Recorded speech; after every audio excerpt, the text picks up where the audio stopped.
हर खबर पर होगी आपकी पकड़। डाउनलोड कीजिए एबीपी लाइव ऐप। नमस्कार, एबीपी न्यूज पर हाजिर हूं मैं रुमाना इसार खान। कांग्रेस में कल सीडब्ल्यूजी हुई, जिसमें मंथन की जगह घमासान हुआ। इसी घमासान पर कांग्रेस के नेता दिग्विजय सिंह से खास बातचीत की है एबीपी न्यूज संवाददाता आशीष कुमार सिंह ने। आपको दिखाते हैं ये पूरा इंटरव्यू। एक दिन पहले ही कांग्रेस वर्किंग कमेटी की बैठक के दौरान जिस तरह की खबरें सामने आई, उससे एक बार फिर से कांग्रेस पार्टी के अंदर जिस विवाद का जिक्र काफी समय से होता है, कुछ वो नेता जो राहुल गांधी का समर्थन करते हैं, कुछ वो नेता जो राहुल गांधी का संभवतः नेतृत्व कबूल करने के लिए तैयार नहीं है, इनके बीच का जो विवाद है वो खुल करके सामने आ गया। इस बारे में बात करने के लिए हमारे साथ कांग्रेस पार्टी के उन वरिष्ठ नेताओं में से, संभवतः सबसे वरिष्ठ नेताओं में से एक हैं दिग्विजय सिंह, जो कि इस बारे में विस्तृत तौर पर बता सकेंगे कि आखिर इसका मायने क्या है, इसका असर संगठन पर क्या पड़ने वाला है। दिग्विजय सिंह जी, जैसा मैंने कहा कि संभवतः आप सबसे वरिष्ठ हैं जो इस बारे में सबसे ज्यादा। सबसे वरिष्ठ तो नहीं, हाँ, मुझे 40-45 साल। मैं आपसे बात करना चाहता हूं सर, कल जो कांग्रेस वर्किंग कमेटी की बैठक हुई, उसमें राहुल जी ने एक बड़ी प्रखर बात कही। उन्होंने कहा कि जब राजस्थान में क्राइसिस चल रहा था, जब मिसेस गांधी की तबीयत खराब थी, तब ये 23-24 बड़े बड़े नेताओं को इस तरह की चिट्ठी लिखने की जरूरत क्या थी, उसकी टाइमिंग गलत थी। ये कांग्रेस पूर्व अध्यक्ष राहुल गांधी जी ने कहा। आप सहमत हैं इस बात से? पहली बात तो यह है कि मैं वर्किंग कमेटी में नहीं था, तो राहुल जी ने क्या कहा मुझे जानकारी नहीं है। दूसरी बात है कि मैंने वो पत्र का प्रारूप नहीं देखा है जिसका उल्लेख आपने किया है। यदि पत्र लिखा गया है तो मुझे इस बात का आश्चर्य हो रहा है कि पत्र लिखने की आवश्यकता क्या थी। कुछ लोग उसमें तो हस्ताक्षरकर्ता ऐसे हैं जो कि वर्किंग कमेटी के मेंबर ही हैं और हमारे विपक्ष के नेता भी हैं, राज्यसभा के उपनेता भी हैं, पदाधिकारी भी हैं एआईसीसी के। पत्र लिखने की आवश्यकता मैं समझता हूं कि आवश्यकता नहीं थी। यदि किसी विषय पर चर्चा करना ही था तो मुझे विश्वास है कि अगर उन्होंने चर्चा करने के लिए समय मांगा होता तो न सोनिया जी मना करते, न राहुल जी मना करते, न प्रियंका जी मना करती। स्वाभाविक है कि आसानी से बातचीत हो सकती थी। अभी जो मुझे जानकारी मिली क्योंकि कोरोना के कारण वो किसी से मिल नहीं रहे, लेकिन जो मुझे बताया गया है कि जिनसे वो बात करना चाहते हैं वो उनके घर पे आ जाते हैं और इंटरकॉम पर बात उनसे हो जाती है। तो इन सब लोगों को कोई संवादहीनता की स्थिति में कोई नहीं था, तो फिर पत्र लिखने की आवश्यकता ही नहीं थी। लेकिन जो आर्ग्यूमेंट्स जैसे कल हमने वर्किंग कमेटी के दौरान देखा सर, कि इन लोगों का ये कहना था कि मैं तो कवर कर रहा था सर, बतौर पत्रकार मैं ये बोल सकता हूं ये कि पूरी वर्किंग कमेटी की चर्चा जो है मीडिया देख रही थी। उस पर मैं पूछूंगा, इस पर भी कुछ लोगों ने ऑब्जेक्शन रेज किया। सर, मैं जो बात कह रहा था कि गुलाम नबी आजाद हो या दूसरे नेताओं, हमें यह पता चला कि वर्किंग कमेटी में उन लोगों ने कहा कि हमारा इरादा सीधे गांधी परिवार को हिट करने का नहीं था, हम तो व्यवस्था में बदलाव की बात कर रहे थे जो बड़ा जरूरी है।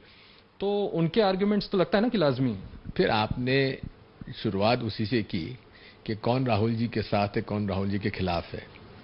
इसका जो आपने जो फिर प्रश्न दोहराया है, किसी ने वर्किंग कमेटी में ये बात कही है कि वो राहुल जी के खिलाफ है? किसी ने कही है क्या?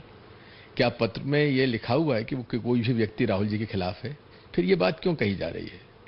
कौन है व्यक्ति जो राहुल जी के खिलाफ है, सामने क्यों नहीं आते? सर, ये तो बिल्कुल सर्वविदित है ना। अब तो दिख रहा है जिस तरह की लड़ाई वर्किंग कमेटी में हो रही है, उससे लग रहा है कि कुछ लोग चाहते हैं कि राहुल गांधी अध्यक्ष ना बने फिर से। क्या उस पत्र में ऐसा लिखा हुआ है? क्या किसी ने ऐसा कहा है या मीडिया में किसी ने ऐसा कहा है क्या?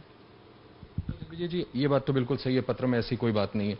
तो फिर पत्र लिखना गलत कैसे हुआ? इसलिए क्योंकि स्वाभाविक है कि अभी जैसा कि आप देख रहे हैं कि भारतीय जनता पार्टी, संघ, नरेंद्र मोदी, अमित शाह, ये सब इस बात पे तुले हुए हैं कि कांग्रेस पार्टी का नामो निशान मिट जाए। कांग्रेस मुक्त भारत चाहते हैं। ऐसे समय में जब हमारी एक लड़ाई है और हमारे अस्तित्व को भी चुनौती दी जा रही है, तो फिर चर्चा से ही हल निकाला जाता है। सामूहिक चर्चा करने में कोई दिक्कत नहीं है। वर्किंग कमेटी होती काहे के लिए है? हाईएस्ट बॉडी हमारी है, उस पर चर्चा होनी चाहिए। चर्चा करना चाहिए तो चर्चा के लिए अनुरोध करना चाहिए था। क्या उस पत्र में वर्किंग कमेटी में कोई विषय दिए गए कि इस पर चर्चा होनी चाहिए? देना चाहिए था। आपको लगता है कि ये गलत हुआ? ये कांग्रेस के संविधान में कोई भी वर्किंग कमेटी का सदस्य या अनेक सदस्य वर्किंग कमेटी में कोई चर्चा कराना चाहते हैं तो उसकी प्रक्रिया है, उसका पालन करना चाहिए था। इस हद तक चोट पहुंची कि मिसेस गांधी ने अपने पद से हटने की पेशकश कर दी। उन्होंने कहा अब आप नया अध्यक्ष चुन लें। वो पहली बार थोड़ी कह रही, पिछली बार भी ये कहा था, ऐसा मुझे बताया गया। मैं तो वर्किंग कमेटी में नहीं हूं, तो मैं उस बारे में। उन्होंने कहा आई एम हर्ट सर। कल उन्होंने कहा कि वो दुखी हैं, व्यथित हैं जिस तरह से ये चिट्ठी लिखी गई। तो जाहिर है कि इस बार उन्होंने पद से हटने की बात तभी कही जब आप इस तरह की चिट्ठी लिख रहे हैं। ऑन रिकॉर्ड कहा है क्या? ये तो हमारी जानकारी और इसको मैंने आपसे कहा ना कि वर्किंग कमेटी मेंबर नहीं हूं मैं, तो इसलिए ये नहीं कह सकता कि वहां पे क्या किसने क्या कहा और किसने क्या अपनी बात कही, किसने अपनी सफाई दी। तो उसके बारे में मुझसे आप क्या उम्मीद करते हैं? मैं किस बारे में जानता भी नहीं हूं। बट आपको लगता है सर कि ये जो बात पब्लिक डोमेन में है, ये जो चिट्ठी लिखी गई इतने बड़े बड़े नेताओं द्वारा, उनमें से मुझे लगता है 10 में से 9 तो फॉर्मर मिनिस्टर्स रहे हैं। इस तरह से अपनी ही पार्टी के नेतृत्व को हिट करना, इस तरह से सवाल खड़े कर देना, इससे पार्टी की इमेज को नुकसान हुआ है? जैसा कि न्यूज रिपोर्ट आ रही है कि इस मामले में स्वयं गुलाम नबी जी ने इस बात का स्पष्टीकरण दिया है कि कहीं भी किसी भी तरह से नेतृत्व को चुनौती नहीं थी। वो क्या चाहते थे उस पत्र में मुझे जानकारी नहीं है, लेकिन यदि वे इतने उसमें चिंतित हैं तो उसके बारे में उनको चर्चा करानी चाहिए। और मुझे विश्वास है सोनिया जी हमारी राष्ट्रीय अध्यक्ष हैं। अगर हमारे विपक्ष के नेता, विपक्ष के उपनेता या हमारे महामंत्री या पूर्व केंद्रीय मंत्री या पूर्व मुख्यमंत्री अगर ये चाहते हैं कि वर्किंग कमेटी में चर्चा होना चाहिए, तो वर्किंग कमेटी की मांग करते हुए उसमें चर्चा के लिए मांग करना चाहिए। संविधान में इसका प्रावधान भी है। चिट्ठी नहीं लिखना चाहिए था इस तरह से, जो राहुल जी ने भी कहा। इस बात की चिट्ठी, जब चर्चा करने के लिए वो तैयार है। और क्या मुझे बताइए, मैं ये मानने से मैं नहीं मान सकता इस बात को कि राज्यसभा में विपक्ष के नेता समय मांगे हमारे राष्ट्रीय अध्यक्ष जी से और उनको समय ना मिले। मैं इसे मानने के लिए तैयार नहीं हूं। तो फिर किस बात से प्रेरित होकर इतने बड़े बड़े नेताओं ने चिट्ठी लिख दी? जो बात दिग्विजय सिंह समझते हैं, समझा भी रहे हैं, वो ये लोग सर, इनका भी तो सालों का एक्सपीरियंस है ना आपकी पार्टी में। निश्चित है। क्यों नहीं समझ पाए? किस आपको क्या लगता है, व्हाट प्रोपेल्ड, किस चीज से मोटिवेट हो गया ऐसा लगता? अब ये तो आप उनसे पूछिए ना, मैंने तो दस्तखत किए नहीं। सर नौबत तो यहां तक आ गई कि कल हमने देखा कि आपकी पार्टी के वरिष्ठ नेता, राज्यसभा के सांसद कपिल सिब्बल साहब, उन्होंने तो एक ट्वीट भी कर दिया, बाद में उस ट्वीट को विड्रॉ किया कि राहुल जी से मेरी बात वही। कपिल हमारे अच्छे मित्र हैं और मैं तो इस बात की दाद देता हूं कि उन्होंने जिस प्रकार से अदालत में कांग्रेस के पक्ष में लड़ाई लड़ी है, बहुत जबरदस्त तरीके से उन्होंने मेहनत भी की है और मुफ्त में करते हैं, जबकि एक एक उनकी हियरिंग के लिए उनको लाखों रुपए की वो मिल सकती है। लेकिन कांग्रेस के लिए हर कदम पर, और हम लोगों के लिए, मैं निजी तौर पर कह सकता हूं, मेरे लिए भी वो हमेशा से मेरे पक्षधर रहे और कांग्रेस के कोई चला जाए उनके पास, वो उसका पक्ष लेके लड़ाई लड़ते हैं। इसलिए उनको तो इसके बारे में सोचना भी नहीं चाहिए कि नेतृत्व के दिमाग में उनके प्रति कोई आशंका है। चिट्ठी के सिग्नेटरी तो वो भी है। इसलिए तो मैं आपसे कह रहा हूं कि सिग्नेटरी होने की जरूरत नहीं थी, लेटर लिखने की जरूरत नहीं थी, क्योंकि जितने भी कांग्रेस पार्टी के और सोनिया जी के, राहुल जी के, प्रियंका जी के प्रकरण अदालत में आते हैं, वो सब उसमें वकील हैं। तो जो परिवार के लोग और कोई भी वकील से जब पैरवी करवाते हैं तो उनके साथ संवादहीनता की स्थिति थोड़ी ना होती है, संवाद की स्थिति रहती है। जहां प्रकरणों पे चर्चा होती है वहां कांग्रेस पार्टी की चर्चा भी हो सकती थी।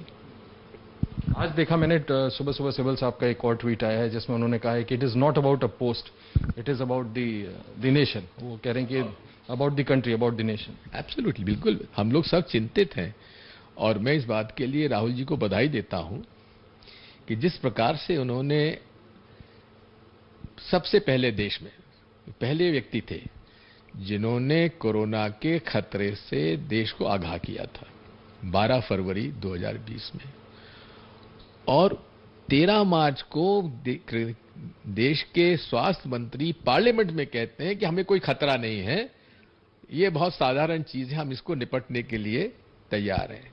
प्रधानमंत्री जी कहते हैं कि महाभारत की लड़ाई 18 दिन में जीती थी, हम 21 दिन में जीत जाएंगे। इसका मतलब तो यह है कि उनको मालूम भी नहीं था, और राहुल गांधी जी के एक एक शब्द सही होते जा रहे हैं। उन्होंने कहा था सुनामी आ रही है अर्थव्यवस्था की। इसके बाद उन्होंने चीन के उन्होंने हमारी जमीन पर, सीमा पर उन्होंने अंदर घुसे, उसके बारे में उन्होंने निरंतर इस बात को कहा है। मैं फिर आपको कहना चाहता हूं, राफेल के केस में इतना बड़ा स्कैम है, उस स्कैम को राहुल जी ने उठाया और निरंतर उस पर मांग कर रहे हैं। और हमारे ये दृढ़ विश्वास है कि राफेल में नरेंद्र मोदी जी ने सारे नियमों को तोड़कर समझौता किया है। कैबिनेट के जो रूल्स और प्रोसीजर्स हैं उसको तोड़ा है, नियमों का उल्लंघन किया है, और साथ में कॉम्प्रोमाइज किया है हमारे हमारे नेशनल सिक्योरिटी को। जहां आवश्यकता है 126 हवाई जहाजों की, आप 36 हवाई जहाज कर रहे हैं, यानी कि 90 हवाई जहाज आप नहीं खरीद रहे हैं, जबकि उतनी रकम में पूरी 126 खरीदे जा सकते। आज इस बात से क्यों शर्माती है भारतीय जनता पार्टी सरकार और नरेंद्र मोदी जी कि राफेल की क्या कीमत उन्होंने दी है, उसे संसद में बताने में क्यों हिचकिचाते हैं, क्यों नहीं शर्माते हैं? सर, ये बातें राहुल जी कॉन्टेस्ट कर रहे हैं, आप भी कह रहे हैं, उन्होंने ये लाजमी सवाल उठाए।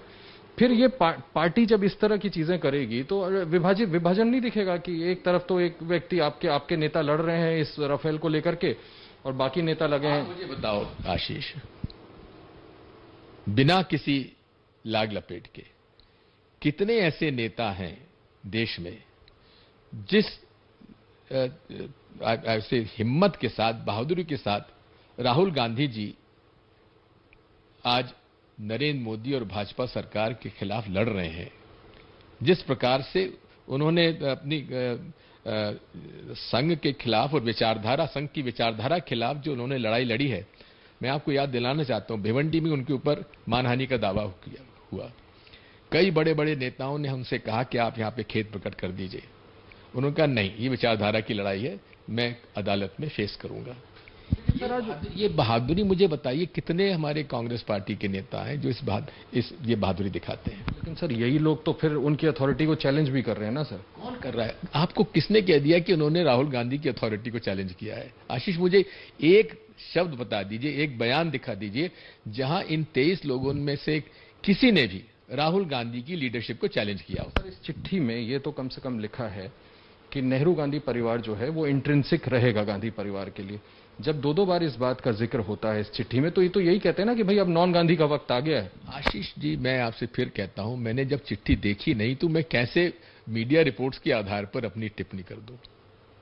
सर, ये बताएं कि राहुल गांधी जी अध्यक्ष भी नहीं बन रहे, उन्होंने एक जिद पकड़ी हुई है। मिसेस गांधी कहती हैं अब वो हटना चाहती हैं, तो इसका वे आउट क्या निकलेगा? आप बताएं सर, क्या आप लोग चाहते हैं कि राहुल गांधी वापस आए? नहीं आना चाहते हैं तो बीच का रास्ता क्या है? तो शिकायत राहुल गांधी जी से पहले भी थी, जब उन्होंने इस्तीफा दिया तब भी थी, और आज भी है कि जबकि आपके धीरे धीरे लोगों के मन में विश्वास पैदा होता जा रहा था कि ये एक ऐसा संभ्रांत व्यक्ति है जो राष्ट्र के लिए अपनी बात दृढ़ता से कहता है, विचलित नहीं होता है, किसी से वैमनस्यता नहीं पालता, लेकिन राष्ट्रीय मुद्दों पर समझौता नहीं करता, विचारधारा की लड़ाई में समझौता नहीं करता।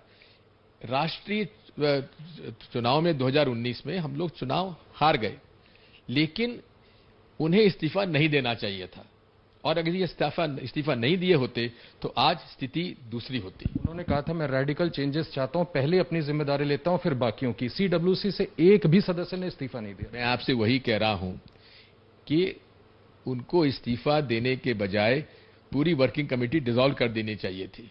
उनका अधिकार था, संविधान में अधिकार था कि वो अपनी पूरी वर्किंग कमेटी को रिकॉन्स्टिट्यूट कर सकते थे।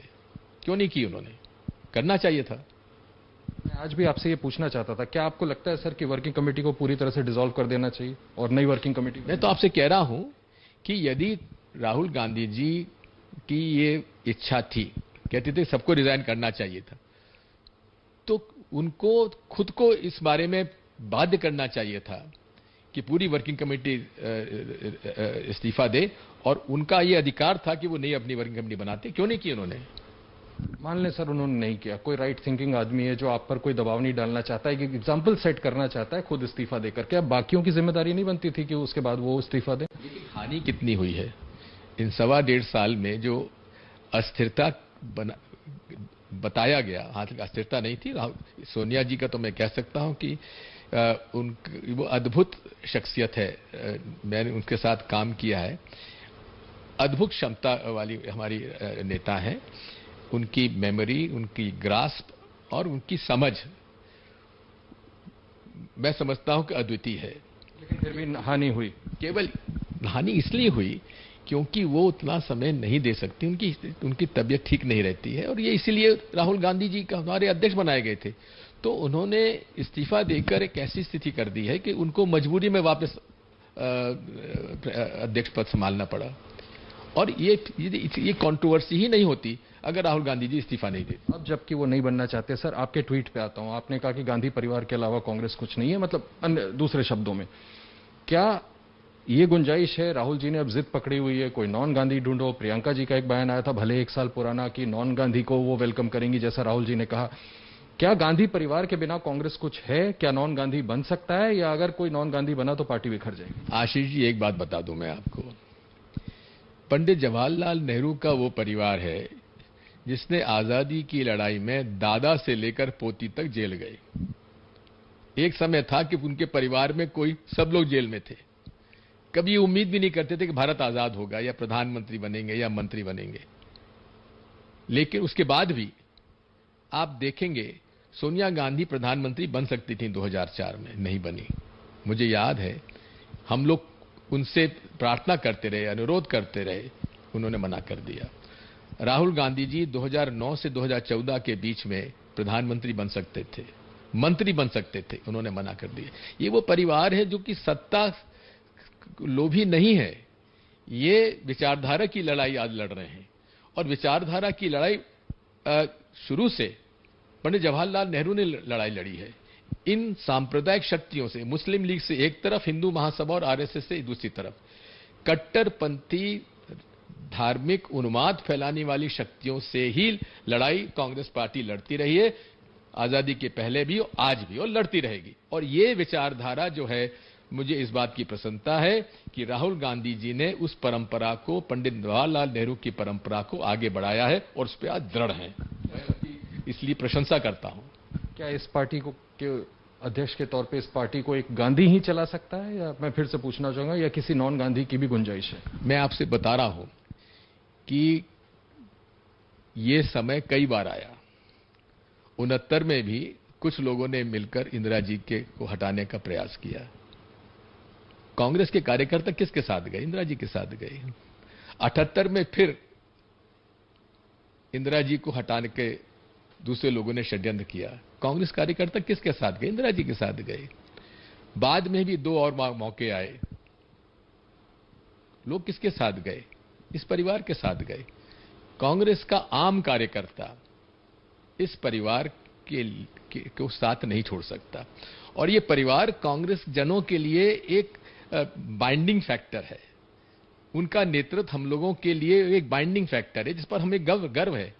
अब दूसरी बात करते हैं, चुनाव, डायनेस्टी। अरे किसने मना किया है कि कौन कांग्रेस का लीडर है जिसको मना किया गया कि आप चुनाव मत लड़िए राष्ट्रीय अध्यक्ष का? क्या जितेंद्र प्रसाद जी चुनाव नहीं लड़े थे सोनिया जी के खिलाफ? और वो लोग आज बात कर रहे हैं चुनाव की। जरा एक वीडियो देख लीजिए, नड्डा जी को किस प्रकार पीछे धकेला था अमित शाह जी ने, जरा वो वीडियो भी देख लीजिए। और दूसरा मैं कहना चाहता हूं, वो आज लोकतंत्र की बात कर रहे हैं, चुनाव की बात कर रहे हैं, जिनका मूल राष्ट्रीय स्वयंसेवक संघ जो है वो कभी चुनाव के पक्ष में रहा है क्या? वो लोकतंत्र के पक्ष में कभी रहा है क्या? वो मूल रूप से एक तंत्रवादी सोच की व्यक्ति हैं और इसलिए हमारा संघ से कभी समझौता नहीं हो सकता, क्योंकि वो एक तंत्र के हिमायती हैं जिसको और इस देश को ले जाना चाहते हैं। और कांग्रेस पार्टी सदैव से लोकतंत्र की पक्षधर है। आपने कहा गांधी परिवार एक बाइंडिंग फोर्स है इस पार्टी के लिए। मैं वही पूछ रहा था कि आपको जैसे आपने ट्वीट किया था, आपको लगता है कि गांधी ही इस पार्टी को यूनाइटेड रख सकता है, वरना पार्टी टूट सकती है?